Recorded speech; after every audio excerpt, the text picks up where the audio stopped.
Yeah.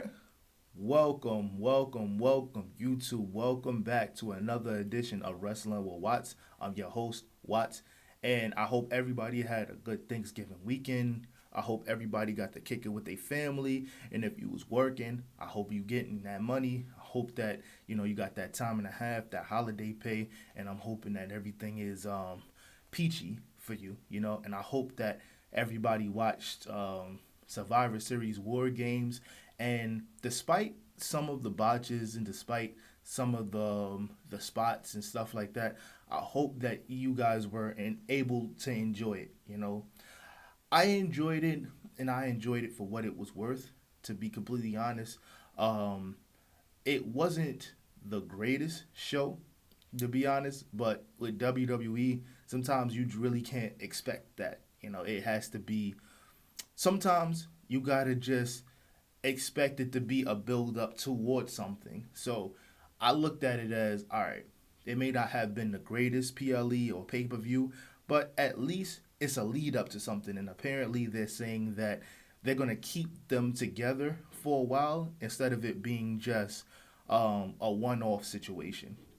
But that's not what I wanted to talk about. What I want to talk about is who I deem the MVP of the men's War Games match. And I'm not gonna lie, y'all, I'm going with Jimmy Uso. Big Jim Uso. The left hand man. You know what I'm saying? The man who don't get a lot of credit for how good he really is, but also he's very selfless, I'd say. And that's Jimmy Uso. I feel like Jimmy Uso, out of everybody on the OG Bloodline team and all of that, I feel like he gets the least amount of credit for his role in everything. And I want that to kind of stop here. I think that he's more than capable of having the same type of push that Jay Uso got. And I always say that it's more so a circumstantial issue because, to be honest, if the roles were reversed, I feel like we can get the same thing from Jimmy Uso that we got from Jay Uso and him getting his singles push. It was just more so circumstantial because, like during the pandemic, Jimmy Uso tore his ACL, and instead of it being Jimmy Uso who gets the burn or whatever, it ended up being Jay who became the right hand, and then we grew this love for Jay Uso, and we wanted him to win, and we wanted to see him be one of the guys. Um, and I think that Jimmy Uso is very much capable of doing the same thing. I think the thing with Jimmy Uso is that he's so selfless in putting guys over and stuff like that, and if you need him to do the job, he'll do it. That we kind of just overlook the fact that he's good too, and a lot of people say that he's the better Uso in the ring, and it kind of feels like more of like a Matt Hardy, Jeff Hardy situation where like Jeff Hardy's star was so, you know what I'm saying, his charisma elevated him so much that we kind of overlooked that Matt Hardy was the better wrestler. You know, like Jeff was the like overall he was better because he was putting asses in seats. He was taking risks, more charisma.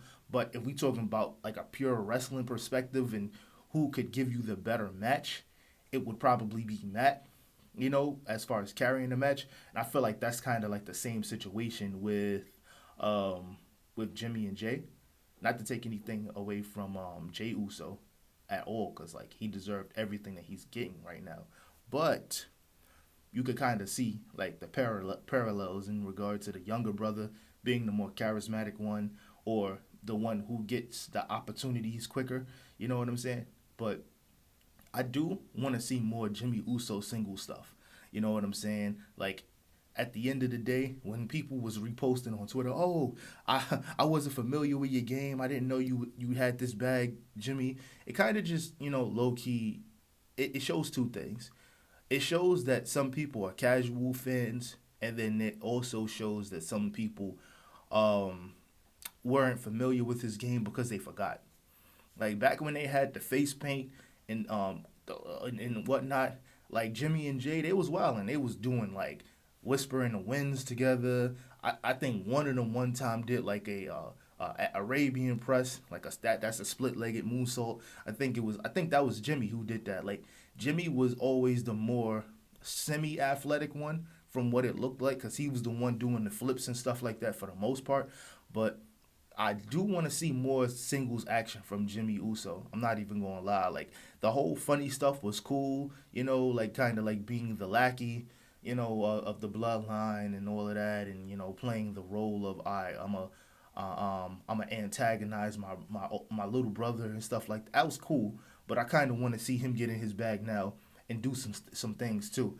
Um, and War Games showed that like he could be one of them guys, that's relied upon to give you a good match too. He was doing corkscrew moonsaults, a whisper in the winds, and he did that big dive off of the cage, splash on the table. I think he broke his foot or broke a toe or something like that, but it wasn't like considered a minor injury. He was still walking. He just was walking a little funny, but I do want to see him get in that bag. Like, you know, if it's not Montez Ford, I want Jimmy Uso to be like the Iron Man of the Royal Rumble this year.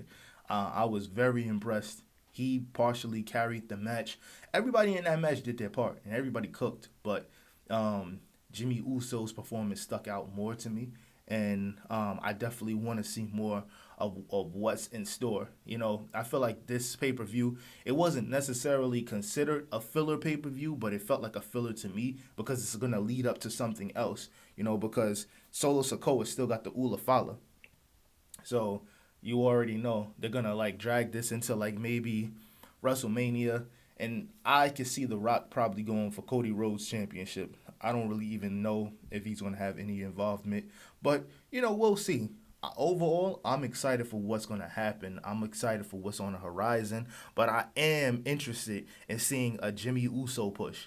So I don't know, man. I don't know if that's in the cards for you, Triple H, but like, I mean, you finally made LA Knight come off that United States Championship. I feel like that was the most surprising thing of the night, and I was pleasantly surprised because like Shinsuke Nakamura, he deserves it. So at the end of the day, fuck it, man. Um, but overall, I definitely want to know what you guys think. Let me know what you guys think in the comments. Real spill. I'm excited for everything. I'm excited for Netflix on Raw on Netflix. I'm excited for Saturday night's main event. Um, I'm just overall excited for wrestling. I'm excited for the Hurt Syndicate and AEW. It's gonna go crazy, but like I said, let me know what you guys think in the comments. Like and subscribe if you like what you hear. If not, that's okay too. I appreciate y'all. First and last time listeners, people who are currently subscribed, I appreciate y'all as well, like a lot, for rocking with me. Because at the end of the day, I'm just here to build. I'm here to post my videos, be on the way, interact with the people. You know what I'm saying? More than interact with the people. Like I wanna get more people involved. I wanna be here for the long run. I feel like I have a good mind for wrestling, and I feel like a lot of other people have good minds for wrestling too. And I just want to kick ideas with people who are open minded. At the end of the day. But in conclusion, I'm out, y'all. Peace.